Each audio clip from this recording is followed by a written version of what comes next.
Hello friends, welcome to our channel. இன்றைக்கி நம்ம சேனலில் என்ன வீடியோ பார்க்க போகிறோம்னு பார்த்தீங்கன்னா 97 மாருதி 800 வந்து பேக் ஃபயரை அரெஸ்ட் பண்ணுறது எப்படி அப்படின்னு சொல்லி தான் இந்த வீடியோவில் ஃபுல்லாக பார்க்க போகிறோம். இப்போ தான் நம்ம சேனலுக்கு ஃபஸ்ட் டைம் வரீங்கன்னா மறக்காமல் நம்ம சேனலை சப்ஸ்கிரைப் பண்ணி பக்கத்தில் உள்ள பெல் ஐக்கனை கிளிக் பண்ணிக்கோங்க. நம்ம பேக் ஃபயர் வந்து ஏற்படுறதுக்கு முக்கியமான காரணம் பார்த்திங்கன்னா பிசிவி வால்வுன்னு சொல்லி நம்ம வண்டி இன்ஜினில் ஒன்று மவுண்ட் ஆகிருக்கும். அந்த பிசிவி வால்வு என்னன்னு சொல்லி ஃபஸ்ட்டு நம்ம தெரிஞ்சுக்கிட்டால் தான் பேக் ஃபயரை அரெஸ்ட் பண்ண முடியும். இப்போ நம்ம வண்டியோட இன்ஜினில் வந்து பிசிவி வால்வு எங்கே லொக்கேட் ஆகிருக்குன்னு பார்த்தீங்கன்னா வண்டியோட ஏர் ஃபில்டரை ஃபஸ்ட்டு கலத்தணும். ஏர் ஃபில்டர் வந்து சோக்காக இருந்தாலுமே உங்களுக்கு பிளாக் ஸ்மோக் வரும், வண்டி பிக்கப் இருக்காது. வண்டியோட பிசிவி வால்வு எங்கே லொக்கேட் ஆகிருக்குன்னு சொல்லி பார்த்தீங்கன்னா இதான் அந்த பிசிபி வால்வு. வால்வுனாலே உங்கள் எல்லாத்துக்குமே தெரியும், ஆன் ஆஃப் பண்ணக்கூடியது. அதே மாதிரி தான் இது வேக்கம் வந்து ஆன் ஆஃப் பண்ணுறது. இந்த பிசிபி வால்வோட மேஜர் ரோல் பார்த்திங்கன்னா என்னென்னா, வண்டி வந்து ரன்னிங்கில் இருக்கும்போது என்னென்னா பாசிட்டிவ் ஏரை வந்து கிராங்க்-கேஸுக்கு அனுப்புறது தான் இதோட ரோலு. பிசிபியோட ஃபுல் ஃபார்மும் பாசிட்டிவ் கிராங்க்-கேஸ் வென்டிலேஷன் சிஸ்டம். அதாவது கிராங்க்-கேஸ்க்கு நல்ல ஒரு பாசிட்டிவான ஏரை கொடுக்குறது தான் இதோட வேலை. நம்ம வண்டியோட இன்ஜின் வந்து ஒரு பர்டிகுலர் இயர்ஸுக்கு அப்புறம் பார்த்திங்கன்னா அதோட ரிங்ஸு பிஸ்டன் எல்லாமே வீக் ஆயிரும். அந்த மாதிரி சுச்சுவேஷனில் என்ன பண்ணணும்னா, நம்ம வண்டியோட கம்ப்ரஷன் சேம்பரில் உள்ள ஏரும் ஃபியூலும் நம்ம ரிங்ஸ் வழியாக வண்டியோட கிராங்க்-கேஸுக்கு போயிடும். அந்த கிராங்க்-கேஸில் வந்து ஆல்ரெடி ஆயில் இருக்கும். ஆயில் கூட சேர்ந்து இந்த மாதிரி நம்ம கேஸஸும் உள்ளே சேர்றதுனால சீக்கிரம் வந்து ஆயில் வந்து கெட்டு போயிடும். அந்த மாதிரி சுச்சுவேஷன் ஆகக்கூடாது அப்படின்னு சொல்லி தான் இந்த positive crankcase ventilation system use பண்ணுறாங்க. இந்த கிராங்க்-கேஸ் வென்டிலேஷன் சிஸ்டம் என்ன பண்ணுன்னா, ஒரு பர்டிகுலர் லெவல் வர அந்த கேஸஸ் வந்து அலோவ் பண்ணி வச்சுருக்கோம். அது எப்போ வந்து ஓவராக வருதோ அந்த கேஸை அதுக்கப்புறம் என்ன பண்ணணும்னா, இந்த பிசிபி வால்வு வந்து ரிட்டர்ன் ஃபங்க்ஷனில் ஒர்க் ஆகி உங்களுக்கு வந்து திருப்பியுமே ஏர் ஃபில்டர் வழியாக அந்த கேஸஸ்லாம் அனுப்பி எல்லாத்தையுமே எரிச்சிரும். அதனால தான் நம்ம BS3 வண்டி இன்ஜின் பொறுத்தவரை அந்த டைமில் வந்து பொல்யூஷன் கண்ட்ரோலாக அந்த பிசிபி வால்வை தான் யூஸ் பண்ணியிருக்காங்க. இந்த பிசிவி வால்வு வந்து வண்டி ஆர்பிஎம் வந்து நார்மல் ஸ்பீடில் இருக்கிற வரை என்ன பண்ணணும்னா, ஏரை வந்து நம்ம இன்ஜின் சேம்பருக்குள்ளே அனுப்பிட்டே இருக்கும். எப்போ ஓவராக கேஸ் அடியில் கிரியேட் ஆகுதோ அப்போ தான் இது ரிட்டர்ன் ஃபங்க்ஷன் ஒர்க் ஆகும். அது வரை இது பாசிட்டிவ் கிராங்க்-கேஸ்க்கு இன்புட்டை தான் கொடுத்துட்ருக்கோம்.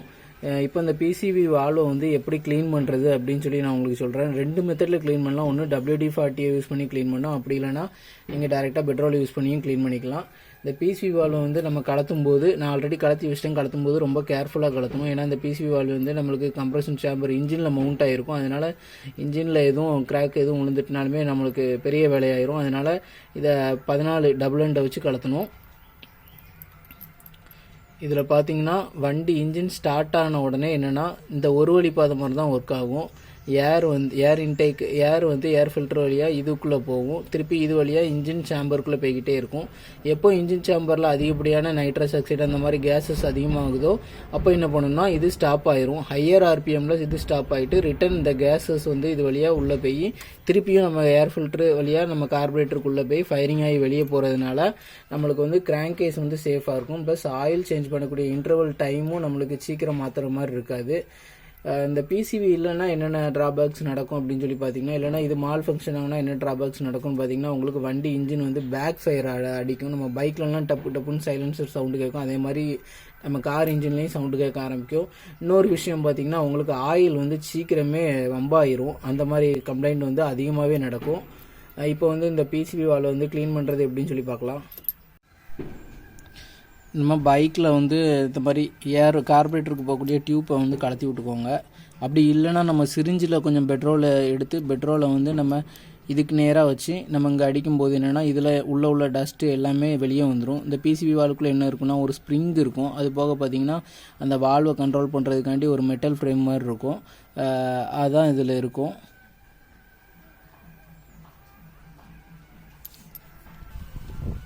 இந்த மாதிரி வண்டியில் பெட்ரோல் டேப்பை கலத்தி விட்டிங்கனாலே உங்களுக்கு பிசிவி வால்வில் உள்ள டஸ்ட்டு எதுனாலும் வெளியே வந்துடும். ஃப்ரெண்ட்ஸ், நம்ம அந்த பிசிவி வால்வு உள்ளே மாட்டுறதுக்கு முன்னாடி நம்ம கிராங்க்-கேஸ்க்குள்ளே பிசிவி வால்வு மாட்டுற இடத்துல எதுவும் டஸ்ட் இருந்தாலுமே அதையே நம்ம எடுத்துடணும், க்ளீன் பண்ணிடணும்.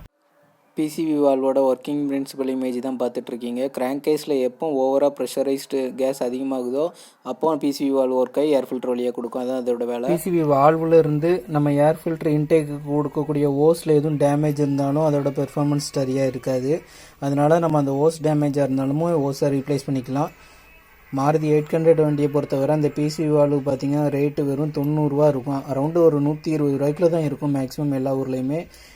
இது டேமேஜாக இருந்துச்சு அப்படின்னா கண்டிப்பாக இதை ரீப்ளேஸ் பண்ணிடுங்க. உங்களுக்கு கண்டிப்பாக பெட்டர் ரிசல்ட் கிடைக்கும். பேக் ஃபயர் வந்து கன்ஃபார்ம் அரெஸ்ட் ஆகும். நீங்கள் இந்த இதை செக் பண்ணி பார்த்துட்டு எப்படி உங்கள் வண்டியில் சால்வ் ஆகிருந்துச்சுன்னா கண்டிப்பாக கமெண்ட் பண்ணுங்கள். இந்த வீடியோ யூஸ்ஃபுல்லாக இருந்துச்சுன்னா மறக்காமல் சேனலுக்கு சப்ஸ்கிரைப் பண்ணிக்கோங்க. பக்கத்தில் உள்ள பெல் ஐக்கானையும் கிளிக் பண்ணிக்கோங்க. Thank you friends.